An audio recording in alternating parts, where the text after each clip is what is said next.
Okay, may I request to put your headphones on?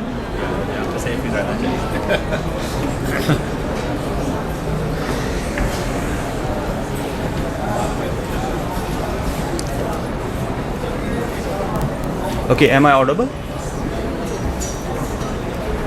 From this mic as well. Okay. So, ladies and gentlemen, good morning. This has been fantastic COP29. Today is the Energy Day, and I am Dr. Khalid Waleed from Sustainable Development Policy Institute. Welcome to the Pakistan Pavilion. Today we are going to have an insightful, solution-oriented, forward-looking session on energy sector.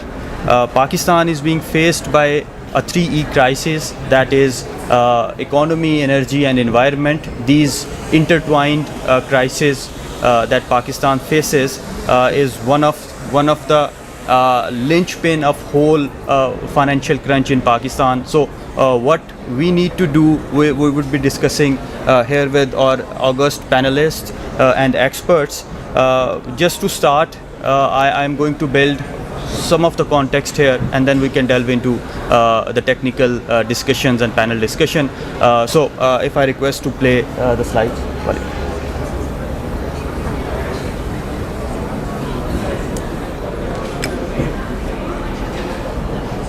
Okay, so Pakistan's energy sector, it is historically dependent on imported fuels, and we have dependence in terms of energy. But right now, at current times, this crisis has been up by about 2 or 3 folds. So Pakistan's energy transition, what are different pathways to sustainable future? Next slide, please. Okay, this is the landscape of Pakistan's energy sector, power sector. We are dominated by fossil fuels. We are dominated by imported fuels. Electricity generation has declined over the period of time in Pakistan, which is due to declining demand in national grid of Pakistan. Again, fossil fuel contributes around 52% of total electricity generation. The variable renewable energy installed in Pakistan has grown to about 6,000 megawatts in fiscal year 23 from 3.8 gigawatts in fiscal year 18. Next slide, please. Next slide. Okay, this is the conundrum in Pakistan. Because of the financial crunch, because of the economic turmoil, policy planners, they have this dilemma of short-term planning. They have to fist fight in short term, not the long-term planning. If you see, there was a crisis back in 2017, 2018, which is accessibility crisis. There was load shedding in Pakistan, deficit widened, supply and demand gap. In 2007, what we did back then, we installed so many IPPs, independent power plants. We solved that crisis, but the solution to that crisis brought us to another crisis, which is we are facing now, the affordability crisis in Pakistan. Electricity rates have gone up 2 or 3 folds. Now we are paying capacity charges of underutilized power plants because there are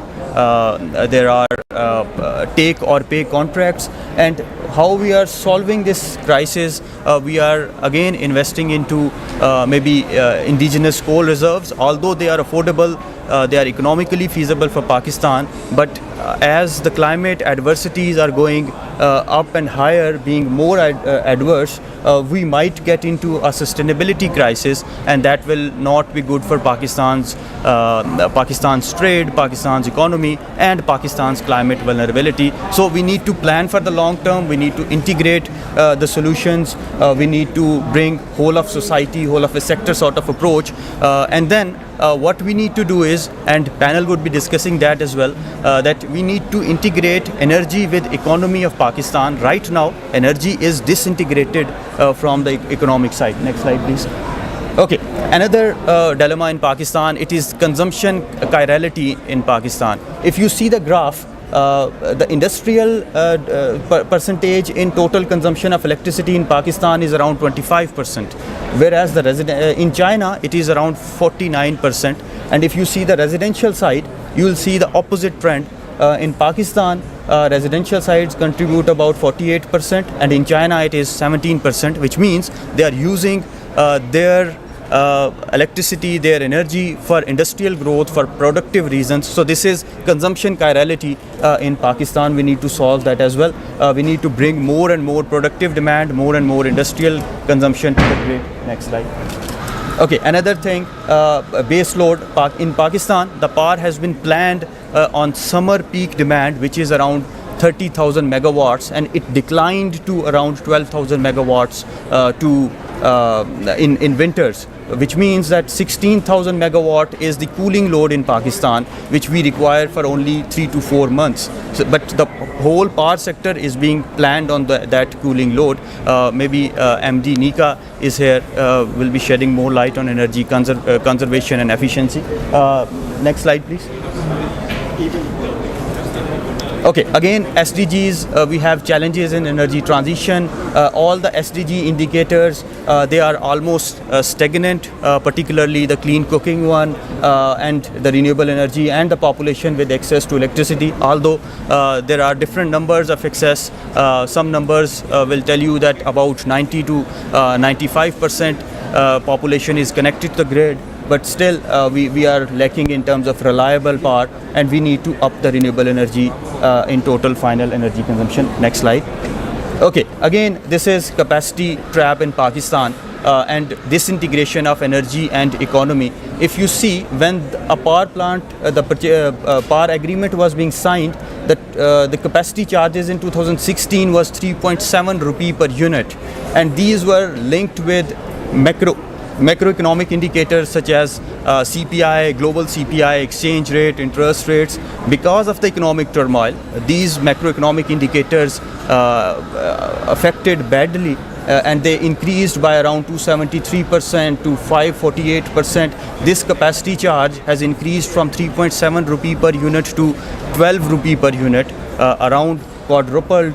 237% increased, which has caused this crisis in energy sector of Pakistan. So what we need to do is we need to have export-led growth, import substitution, industrial growth, climate-smart trade, so that we integrate energy with economics. Again, another upcoming thing is this CBAM, Carbon Border Adjustment Mechanism, which is a new initiative by European Union. The reporting would start by 2026, and it will be implemented on all the sectors by 2030.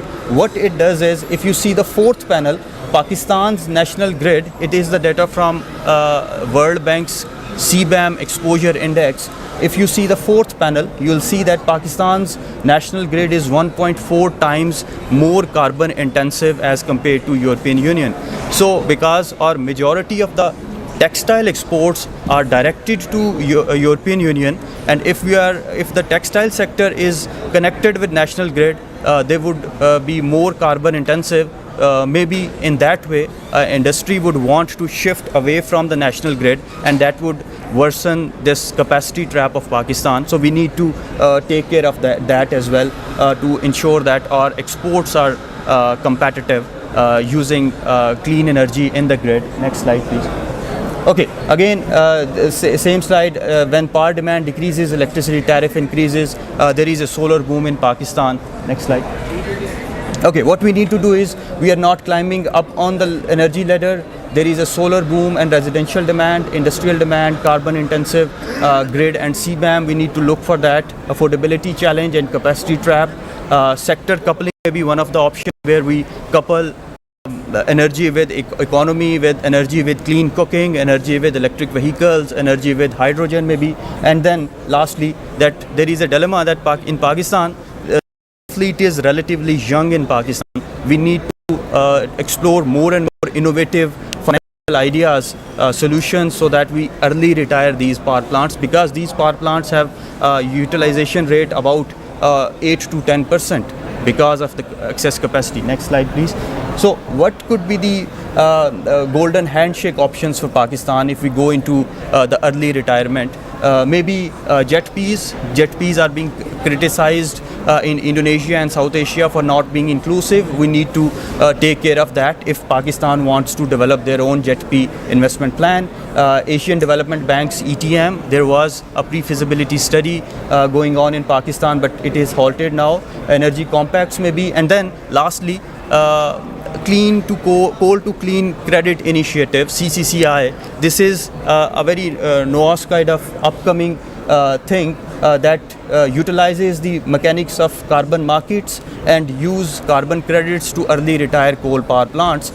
This is very relevant to Pakistan because the more young your coal plant is, the more carbon credits you get. So if this initiative implemented, Pakistan can benefit out of it, and then we need to add maybe early retirement of coal into if we want to show the high ambition in NDCs, and then again clean cooking as well.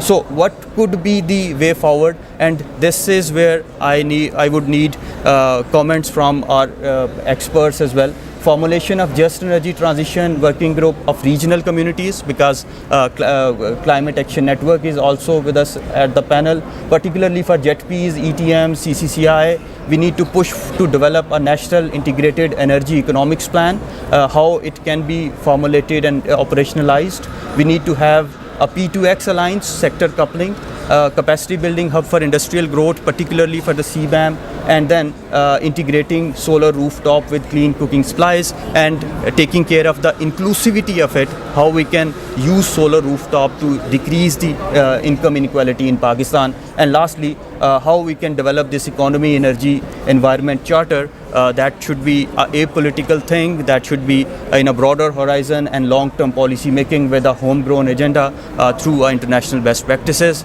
With this, I beg your leave, a longish sort of a context setting, but looking forward to a very insightful sort of thing. With this, I will invite Miss Liz Brandon. Miss Liz Brandon is the Managing Director of iTrust RELP. So, please.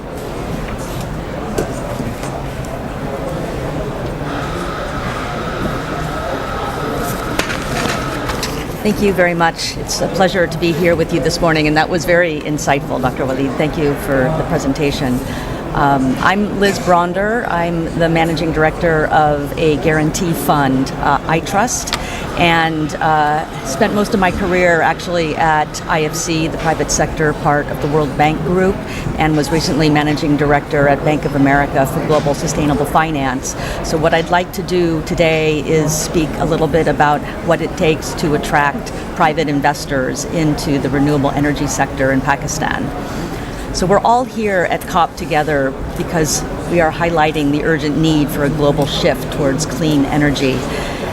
The reasons are obvious to us. Energy is a top emitter of CO2, and demand for energy continues to grow. Pakistan, while not a main contributor to the climate crisis, is facing the clear effects. There are severe consequences that we've seen in the floods and economic losses, and Pakistan also has the opportunity to play an important role in the energy transition. Pakistan has set important NDC goals and to reduce emissions to 30% through the promotion of renewable energy, and also launched yesterday a climate finance framework, which is a very promising avenue for encouraging finance in the climate space. Pakistan has great potential for renewable energy. But there are also very big barriers, both regulatory and financial. Fiscal constraints in implementing large-scale renewable energy projects have to be overcome. Government commitment is very important, as an all-of-government approach is needed for consistent policy. And the regulatory framework needs to be transparent, stable, and create an investor-friendly environment. So these challenges are complex, but they are not insurmountable. I'm here to also present a successful case study in a country that shares many of the same challenges as Pakistan, which is Argentina. So Argentina also has large natural resources of fossil fuels, and nevertheless, in 2015 was also a large importer of fossil fuels for their own energy consumption. They were heavily subsidizing the electricity, which is a big drain on government resources. But despite the abundance of oil and gas, the government embarked on a renewable energy auction program called Renovar that has resulted in 8.7 gigawatts of renewable energy in a country and over $11 billion of investment to date. Argentina effectively shifted its energy matrix from practically 0% renewables to now over 30%. Argentina is also a very risky market for international investors, and so why was Renovar successful? There were really two elements. One, in the first, is tackling the regulatory issues and having a clear auction process and design. The second was to put in place some financial de-risking to attract those international investors. The Argentine government put up a 12-month liquidity facility to guarantee the payments of the state-owned utility off-taker. The projects also had the option to purchase a partial risk guarantee on early termination from the World Bank. This comprehensive approach, both on the design side as well as on the de-risking, brought competition, innovation, and cheaper energy prices. The Argentine government is now saving billions of dollars per year by replacing imported fossil fuels with domestic renewable energy. Argentina also attracted local manufacturing to support the renewable energy sector. The architects of the Renovar program are the founders of RELP, the organization that I'm with, that provides advice to governments on how to structure the regulatory framework and the auction process. And because RELP is funded by philanthropy, the advice to governments is free.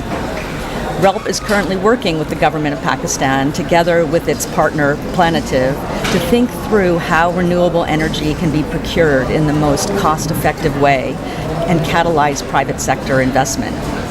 In addition to the advice, we are launching a payment guarantee fund called iTrust to attract cheaper and longer-term financing to realize Pakistan's renewable energy ambitions. We are bringing impact investors and development finance institutions into the fund to reduce the necessary commitment from the government. As was the case in Argentina, they had to fund 100% of it on the government balance sheet, and now we're expecting to bring in outside donors and investors for that. So Pakistan has a promising future on the energy transition road with important strengths such as the country's vast renewable energy potential and its strategic geographic location. By implementing a competitive bidding process and addressing the key regulatory and financial considerations, Pakistan can unlock its full potential of early renewable energy and accelerate its transition to a sustainable future, creating green jobs in green industries and stimulating economic growth. Pakistan can leverage its partnerships, knowledge sharing, and international collaboration to accelerate this journey. We are very proud to be working with the government of Pakistan and look forward to hearing more from this fruitful panel discussion. Thank you.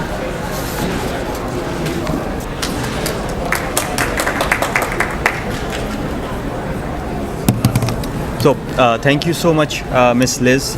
Those were very interesting and insightful remarks that we need to look for partnerships, public-private partnerships, bringing philanthropies into the fold of investments required for the renewable energy.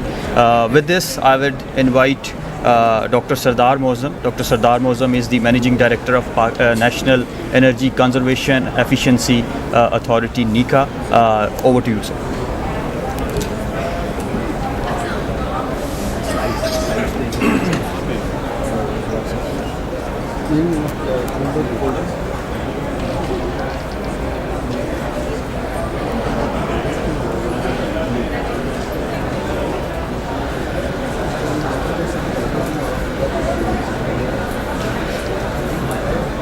Start करें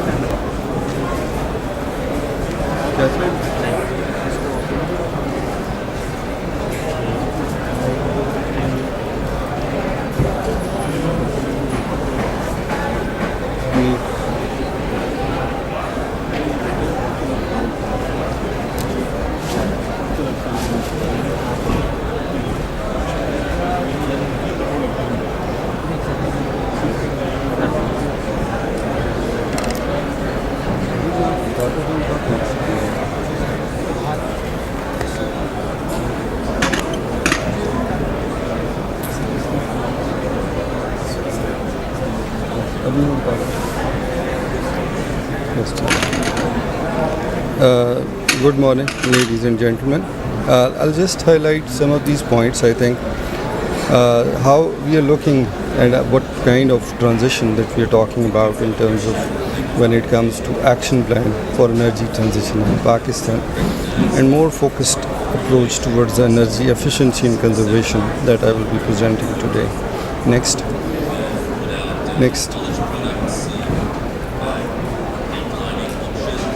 So just a brief compared to the other organizations that we have been seeing that energy efficiency in Pakistan is comparatively new, and then these are some of the sectors where we are currently focusing on, that NICA being the key agency has been focused to catalyze and coordinate energy efficiency and conservation initiatives across the country. And we are focusing on power sector, energy sector overall, transport, building, industry and agriculture sector. Next. So overall, like when we are seeing this, it's a very recent phenomenon in the last couple of years that we have been working on this transition, that how we can more focus on the energy efficiency side. And in this regard, we developed and approved a policy that is on the energy efficiency and conservation policy 2023.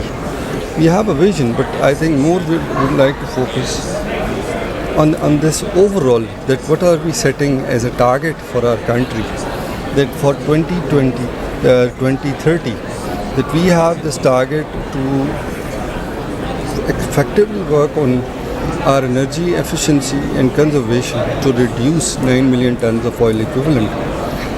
Once we are focusing on the 9 million tons of oil equivalent savings, this another way saves us 35 million metric ton of CO2 emissions. And once it's fully implemented, there can be a serious savings of 6.4 billion US dollars annually. So all what is being needed is $1 billion US dollars per annum to effectively develop these mechanisms. And then there is a sectoral preferences that has also been highlighted, that these are the 5 sectors where we can focus and develop these approaches, and we have a detailed action plan developed for that and under implementation. Next. So when we look into that how we calculated the 9 million tons of oil equivalent saving or 35 million metric tons of CO2 emissions or the whole spectrum of investment. So you can see clearly that these are the sectors, even starting from the agriculture, where we see $45 million savings. But at the same time, we have the emission reductions of 2.82 million metric tons CO2 emission. In this whole sectors, if you look into different sectoral approaches in terms of the industry, in terms of the buildings, and then the transport sector, there is never always the case that the energy sector is the main key player with petroleum and power. But I think we can see some other winners such as the transport, industry, building and agriculture, that they have also played their role. And I think with intervention in these sectors, we can have major success in savings in terms of CO2 emissions reductions as well as our energy savings, and that will definitely affect our import bill. Next. So I'll just present a case that Dr. Khalid just mentioned. This is what I'm trying to highlight in this graph, that we are seeing on the vertical side, you will see the demand in megawatts, that in Pakistan in the summer and in the winter, our demand reaches between 12,000 to maximum 30,000. What the lower graph that shows base load indicates that we are not going between 10,000 to 12,500, and these are the basic appliances or the industry that is actually using this much of the base load. Next. So this is the summer peak that we are facing, and I think our whole energy sector is mainly focused on that how we are going to address our summer challenges. Next. So what is it's composed of? One, we have a cooling load which comes from air conditioning. Next. And then we have fan load. So if you look into both, this indicates that our whole summer peak load goes into two components, either the air conditioning or the fans. So any intervention on these two appliances, will it be a just transition? I think that is a question mark. So when we started working on it, the question is what is the policy interventions, where we can take it forward and how we can address it. So on one side, we just looking at a very smaller aspect, that is of our appliances which we are using, such as air conditioning, refrigerators, fans, these LEDs, and the motors which are being used in domestic consumption. Now, if you look into that, you will see there can be a savings of 35% in terms of consumption. And if I just apply it to the fans, to air conditioning, we have a major savings in terms of our energy consumption. Next.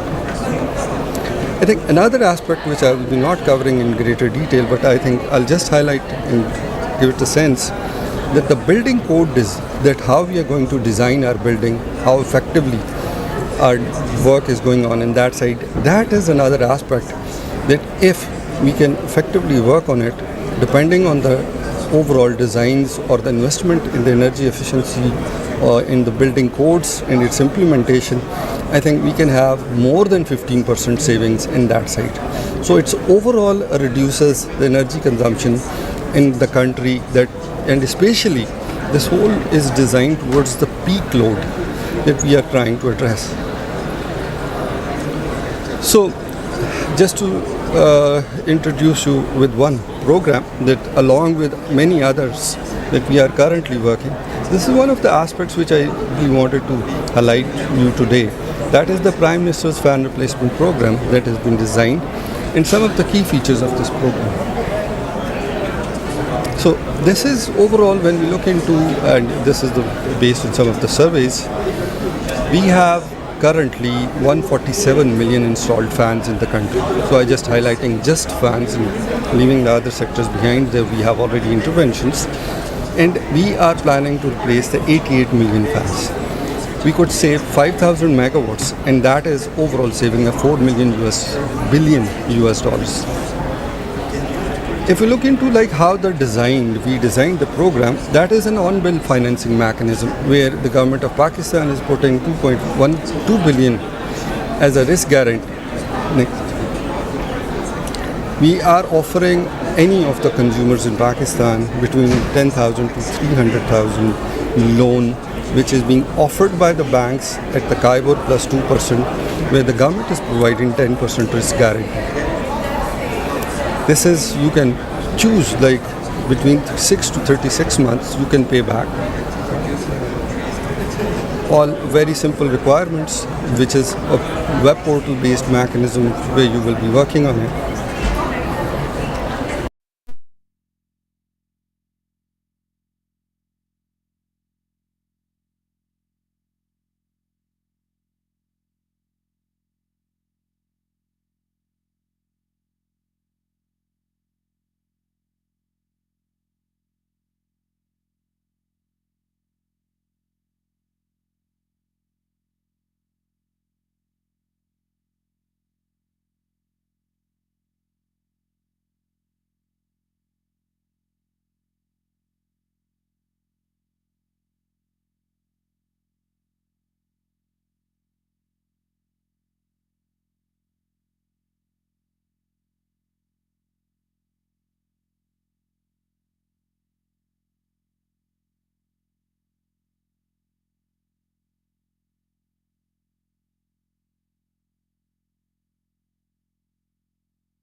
The private banks are going to, based on this portal, will review the profile of a consumer and based on that, between 10,000 to 300,000, he will be financed at KIBOR plus 2%.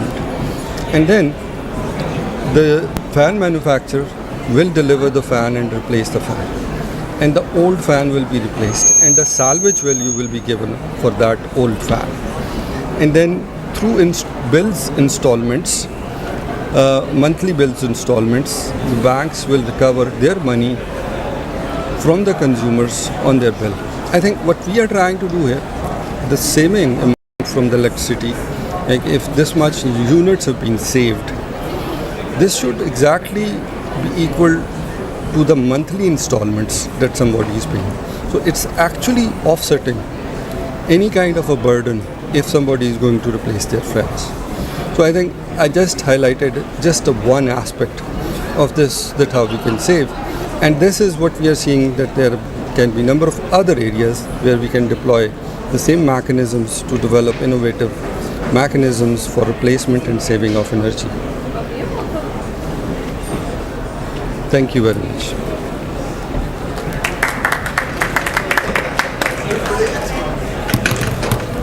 Yeah, thank you, Dr. Saab. This sets a very good tone for the panel discussion. I'm going right into it. I would invite MD NICAS, Dr. Sardar Mozam for the panel, MD PPIB, Private Power Infrastructure Board, Shahjahan Mirza Saab, Dr. Rishikesh Ram Bhandare, Assistant Director, Global Economic Governance Initiative. Dr. Saab, please. Mr. Sanjay Vaseshat, Climate Action Network South Asia. Miss Janet Melongo, Manager, Energy Transition, Climate Action International. Please join us on the stage.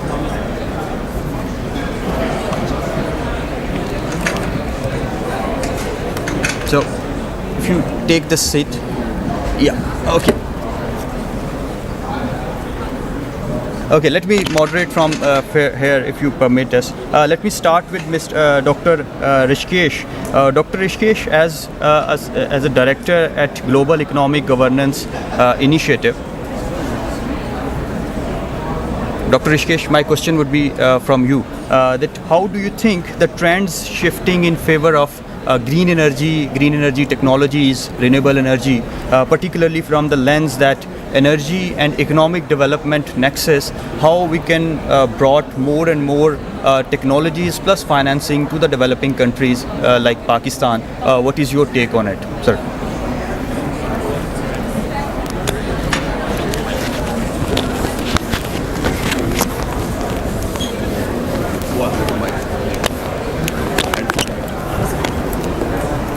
Try this one.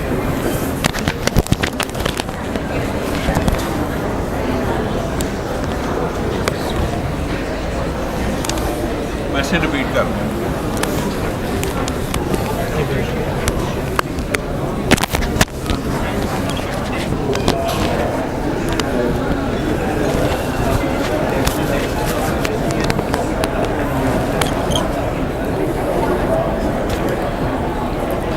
Yeah, great, thank you so much. And it's really great to be able to join this panel.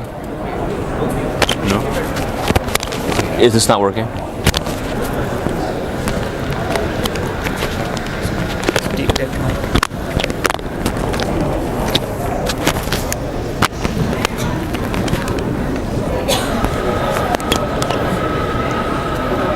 Does this work? Yes. Okay, great.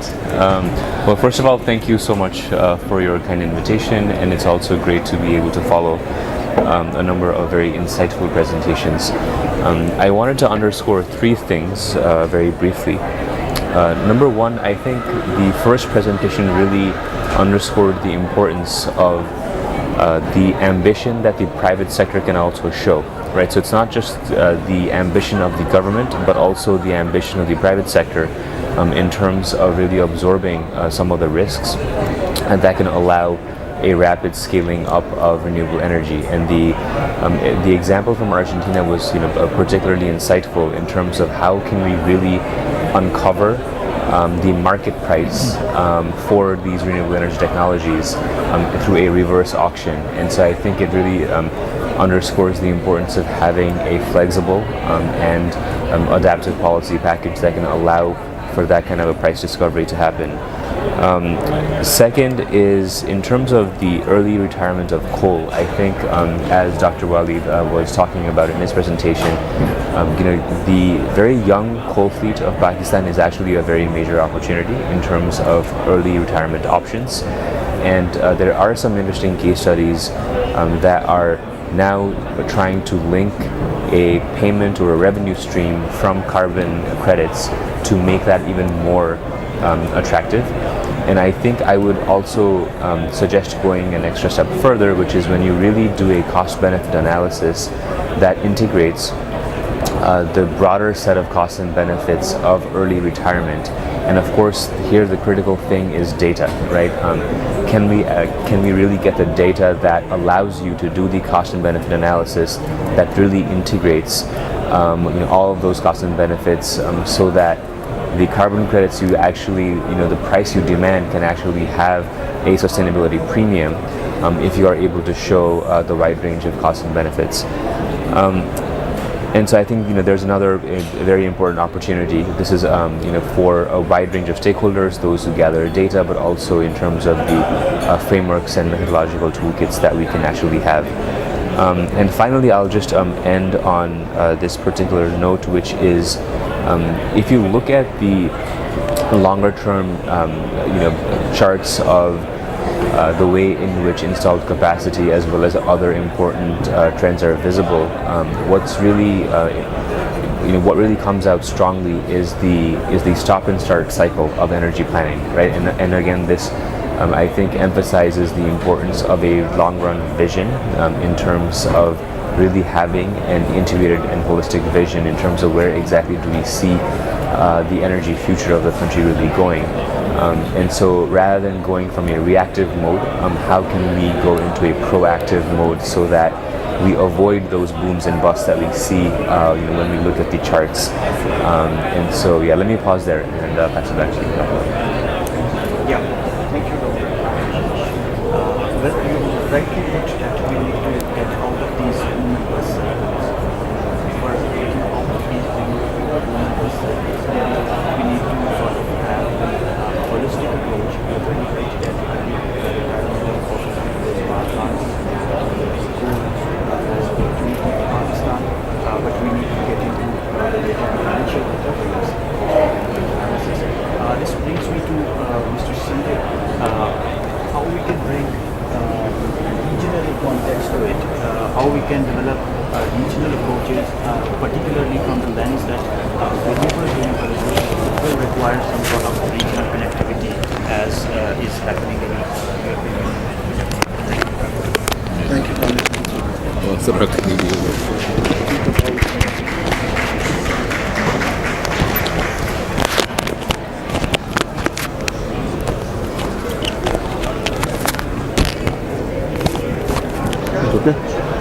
When we speak about regional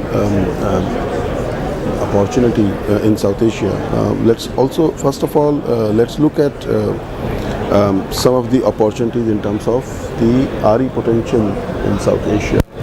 It's around 1,000 gigawatt from solar, it's around 1,300 gigawatt from wind, and around 350 gigawatt from hydro. So certainly there is a huge potential and that need to be tapped in. And that is not happening because coal is the major source of energy in South Asia, and that is why our per capita consumption is way below than the global average. Global average is more than 3,200, 3,300 kilowatt hour, and ours is not even 30%. And this is in the light, in the fact that we have 400 million plus people who are without electricity. That's the population we need to deal with. With 52% world poor live in South Asia, they also need energy. Energy access is also considered to be one of the major resources to ensure bringing people out of the poverty trap. 22% of world population emits 7% of emissions, so that's the South Asia we are talking about.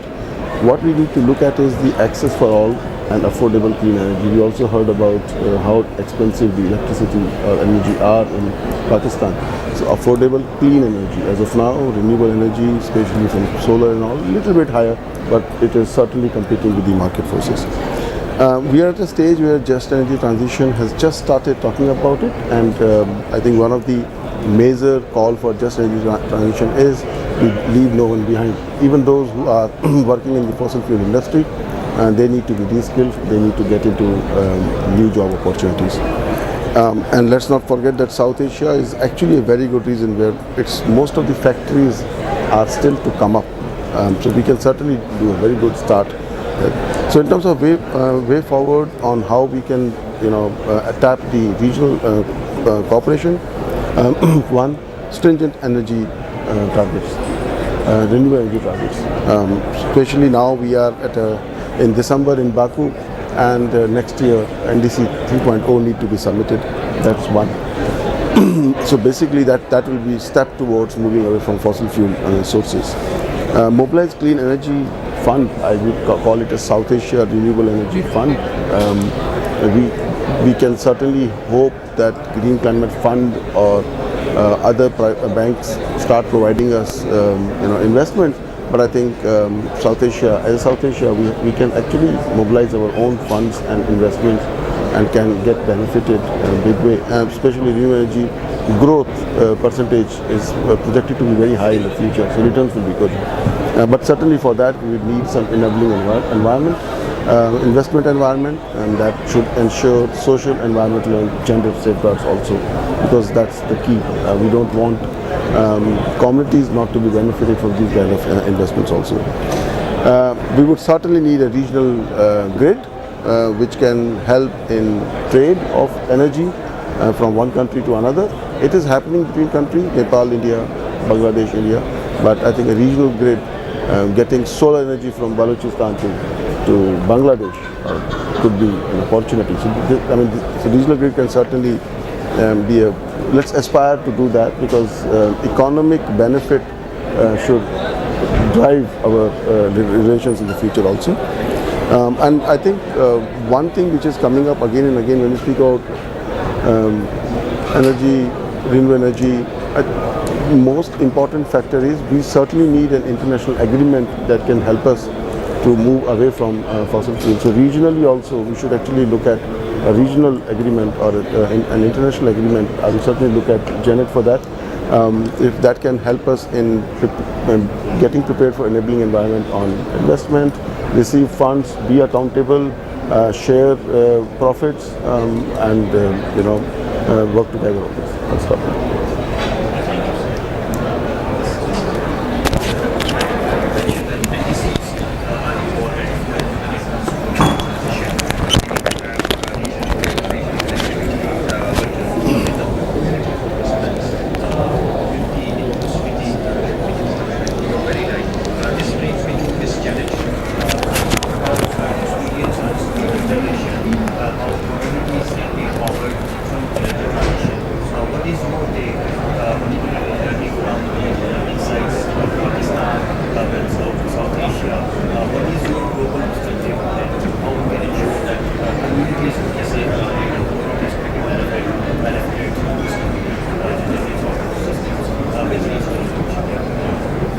Yeah, thank you very much.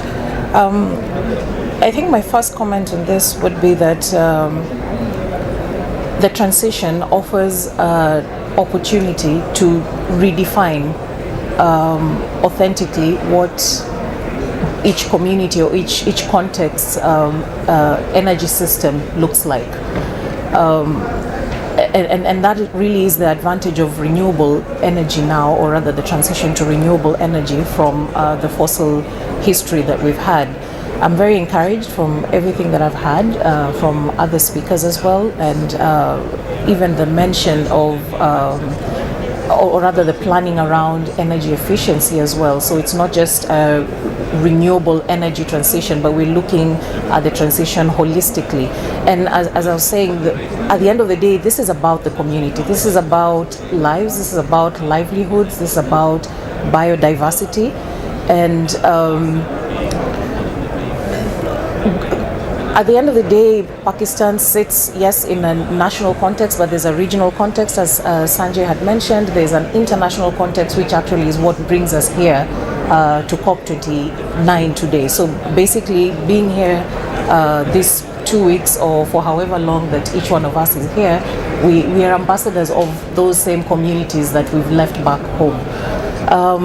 And so I would say one of the things, I mean, other speakers have spoken about, targets, what the policy frameworks need to look like and all. But my insistence would be we need to work hand in hand with the community. We need to know what the priorities of the community themselves are, because, as I said, this is an opportunity to redefine, to have an energy system that works for the community, not an energy system that we're throwing at the community. So we have the targets, we have a policy framework that we can involve the community, ensure that they know and they contribute. There's always this assumption that because probably communities don't have the expertise in some of these technical areas, then they have nothing to contribute. But who are the users at the end of the day? Sanjay had also mentioned NDC updates. That's another opportunity that communities can be involved in. And just going back to the COP29 context, we're here and all the conversations around are about yes, Sanjay had mentioned also local or national solutions to this, but there's also an international context to this, which I want to shed a bit of light on. As you see, I'm wearing a lanyard with my badge that's calling for 5 trillion finance, and really the background of this is that there is also a climate debt that is owed to communities that we should not bypass in our conversations, this really is the tenet of what a just transition would be. So in short, what I would say is we need to have that involvement of communities, a free, prior, informed consent of communities as we do anything, their input, and we need to walk that journey with them. Let's not assume that we know what a favorable system for communities would be. If we would not make that decision for them, we need to make the decision with them. And even here in this context, we need to be pushing for what is owed to those same communities, in as much as we are fighting for, or rather working towards national priorities and solutions. We also need to be aware that we sit in an international context. And that some of the challenges that we're having in the national context are also very global and very historical, and those are the pillars that we need to be fighting for, so that we have a more holistic solution for the community. But otherwise, apart from that, really with the finance conversations going on even here, I would say, one, there's conversation about even a mitigation goal, which under the NCQG, which is very relevant for us in our conversation today. So I would urge those in positions to push for this to continue with that, even as we discuss the local solutions. Thank you.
Thank you very much. the other panelists has covered, I think, many areas. But when we talk about just transition, I think this is one of the most critical element which need to be, that is the inclusivity and the participation of the communities which are being affected by this transition, and the purpose of which is actually to serve these communities. So we need not to leave them alone. We must include them in terms of whenever we make the transition. In terms of community inclusion, if we look at Pakistan Net Metering Initiative, we currently have about 130,000 consumers have installed this system, and overall this has added to 3,200 megawatt to the national grid. So this is actually adding the clean energy to the grid, and it is basically setting the responsibility and shifting the responsibility towards toward the common consumer and toward the community.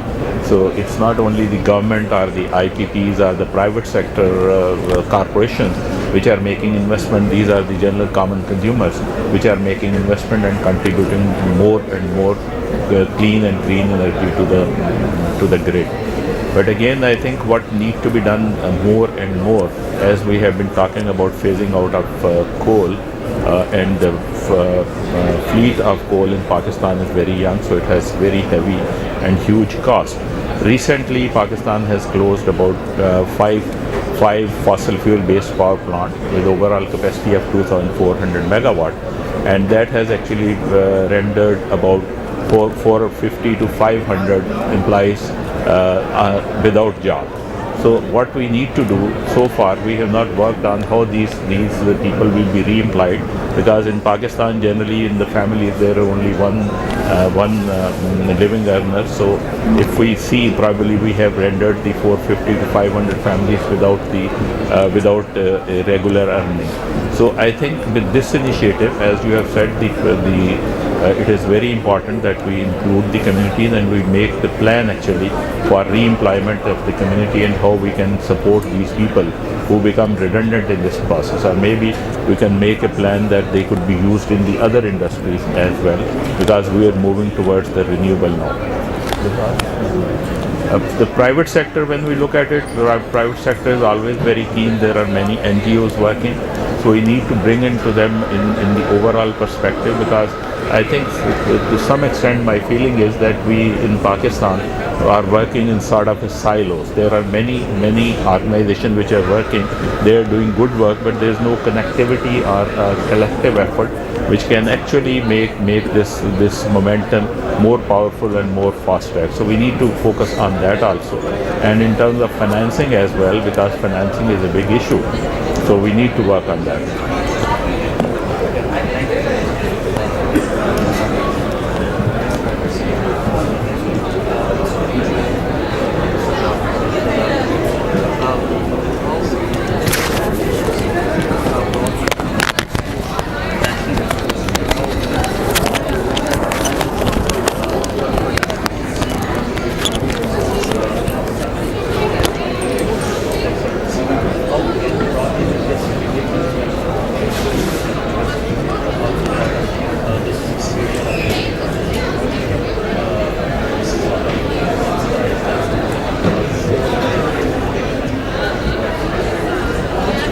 Thank you, Dr. Khalid. I think I'll answer the second question first, and then I think we can relate to it in the first part. I think the consumer behaviors are mostly, as we see it, in model with the pricing regimes.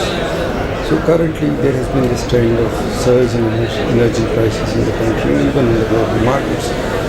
And with this surge of pricing actually helps us to see that there is more, drives, more interest towards saving energy because it lowers the bill. So I think that along with the awareness, along with some of these ideas around how we can make it more green, more smart, that also like how it can make the life better, the quality of life being improved. This is actually being done along with the awareness. The pricing plays an important role. I think when we ever see that there is a chance for increasing the price in the energy sector, there is, or for the all the energy efficiency related measures or interventions requires investment, and then we can, if we look into that aspect from an investment standpoint of view, that there can be these interventions and savings are way huge than the cost or the investment coming into it. For example, in the industrial sector, when we look into the boilers, for example, we have maybe in a country specific case 14 or 16,000 boilers. Their efficiency payback period will be less than a week. But there is this mindset that we are not going for it. So a lot of these investments, a lot of these mechanisms are there. I think the only challenge is like how we can quantify these savings, because generally because these are not linked to the financial sector. There are no sort of bond mechanisms or financial derivatives coming out of it. So that's one of the reasons that we are unable to quantify this whole mechanism, like if we will save, what we will get out of it. And every problem around it revolves it. That's why we are not coming up with the very concrete mechanisms. So I think that sooner or later, the way that these things are coming up and the kind of challenges or the opportunities we are facing, I think the integration with the financial markets will help us to quantify like what it means when you're calling up a deal savings. What it means, like it reflects on your bill or in your other savings, and then that can be quantified by the private sector as well to look into it, like this is the area where we should invest more. So I think moving forward, this is inevitable. Like we have seen this trend in the renewable energy, the demand is picking up. Yes, that happened. But I think moving into the future, I think the next step will definitely be energy efficiency, which is inevitable, that how we are going to save it and effectively utilize it. Thank you.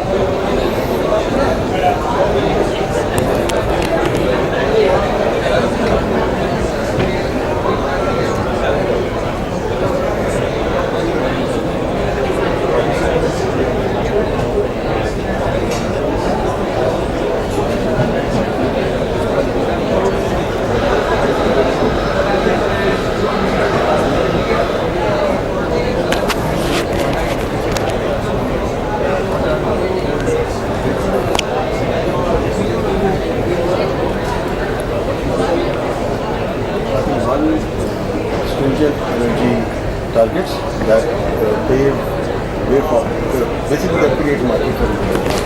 And the second, at the regional level, South Asia Renewable Energy Fund that will ensure investments and that will ensure an enabling market environment to expand renewable energy. On my part,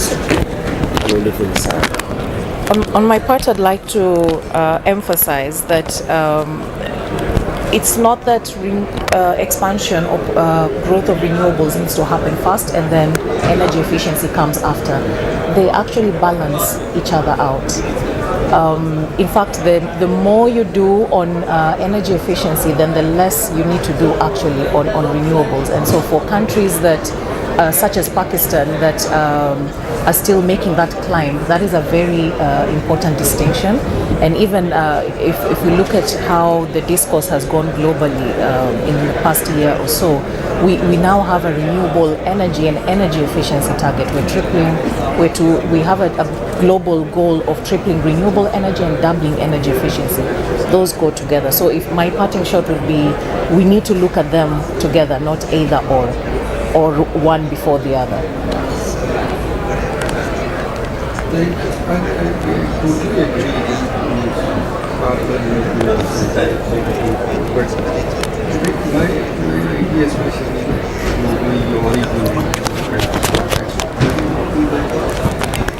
this should be one of the key a shift in energy transition in the country. I think the first and foremost aspect which should be highlighted, that are we actually, before we are going to plan new energy additions in the country, are we looking with the energy efficiency lens? Maybe setting a target that we are not going to cross this much of megawatt installation, and then we are looking towards energy efficiency as a mandate. Like for a just transition, we have to sort of replan, redesign, and re-implement all our efforts, all our energy interventions, with one of the key component looking into energy efficiency for a just transition. And I think that will help us to look into these aspects along with the renewable energy and other aspects.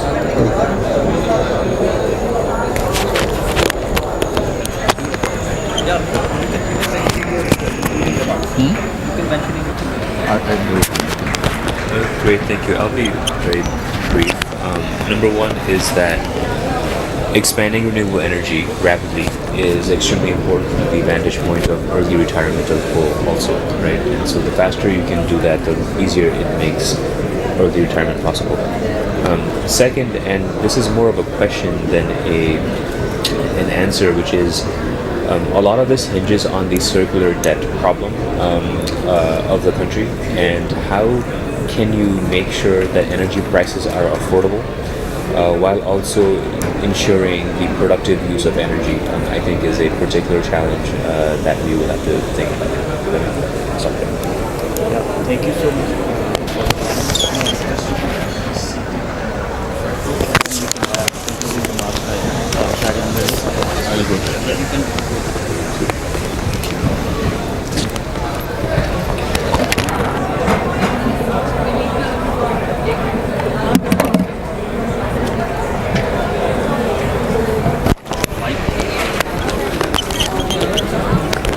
ये काम कर रहे हैं।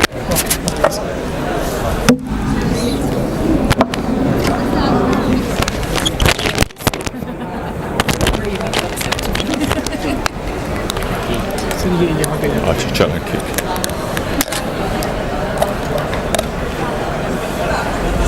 जी बिस्मिल्लाह Rahman.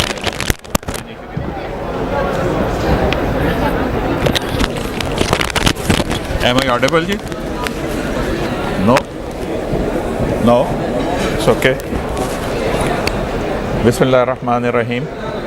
Thank you very much. It's a pleasure to be here giving concluding remarks. And distinguished panelists have said, given so many suggestions, which are all critical dimensions of the just energy transition. So I don't think, in the interest of time, I'm going to repeat all of them. But again, I think the dimensions covers are all very critical. We need to, the first thing, I think the most important thing is that the energy efficiency and the just transition has to go into hand in hand. As we expand the renewable resources, we must work on the energy efficiency, which will actually curtail the use of the energy through the fossil fuel. So that is one way of reducing it. Then the proposal which has been given of the South Asia Renewable Energy Fund, that is really a good idea. Whole of the South Asia has excellent potential of wind, solar and other renewable resources. So we need to work together and try to create a regional grid. The first small step toward this is the CASA 1000 project, which will be linking Pakistan with the Afghanistan, Kyrgyzstan and Tajikistan. So if that could move forward, probably that will be a big step which can take forward the regional electricity markets in the area. On the other hand, the financing for just energy transition, financing for renewable, financing for phase down of coal, I think these are the areas which are actually the theme of COP29. So financing, we need to raise the financing on the concessional terms, the Green Climate Fund and other resources. So far, Pakistan power sector is concerned, our target is to reach 60% clean energy by 2030. That is the target which was given in 2019. And I really feel pride in saying that that currently we have 34% clean energy into the grid, and if we add the captive power plants which are actually not connected to the grid, and there are huge imports of solar panel and solar equipment in Pakistan in the last 2 years. So my idea is there is 3,200 megawatt which are the grid connected net metering system, and at least another 3,000 to 4,000 megawatt captive solar power generation has been set up. So if we include that, probably we are already getting the green power generation over 40% in Pakistan. So my expectation is that if we continue with the same pace, probably we are going to exceed the 60% mark which has been which has been set. The biggest challenge which has been mentioned in the discussion also, that is, one is the circular debt, and the other one is the phasing down of the coal power plant, which is a relatively very young fleet. All of them have the debt lenders and debt standing now, which will be off in next 5 to 6 years. So that is, I think, the biggest challenge. But again, I think in terms of economics, we have the cheapest resource we have, that is our Thar coal, which is of course it's a dirty fuel, but that is one thing which we take very clearly, that all these power plants which have been set up on coal, they are not meeting only the Pakistan environmental standard, but their emission standard are meeting the requirement of the World Bank and the IFC international standard. So that is one part. The second part is that as we go on increasing the renewable energy, that means that this renewable energy is available in the limited time. So we have to have some source where we can supply the power to these consumers when they come back on the grid in the evening. A breakthrough in the battery technology or a reduction in the battery cost, I think that will be a major breakthrough that could put this burden of base load, reduce the burden of the base load.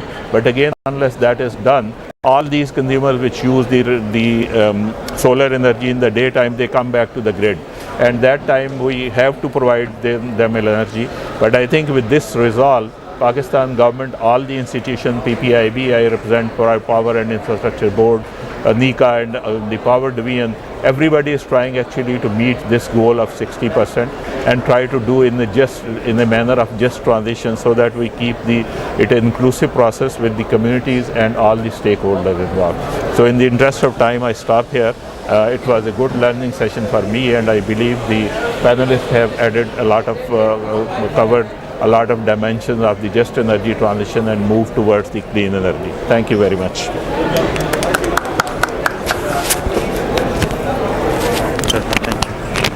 ठीक हो गया।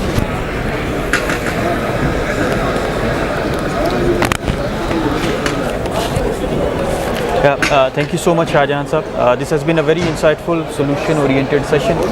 The insights would be developed into a policy brief and will be presenting after the COP. With this, I thank you all for joining us, all the panelists. May I request you to come on the stage and have a group photo.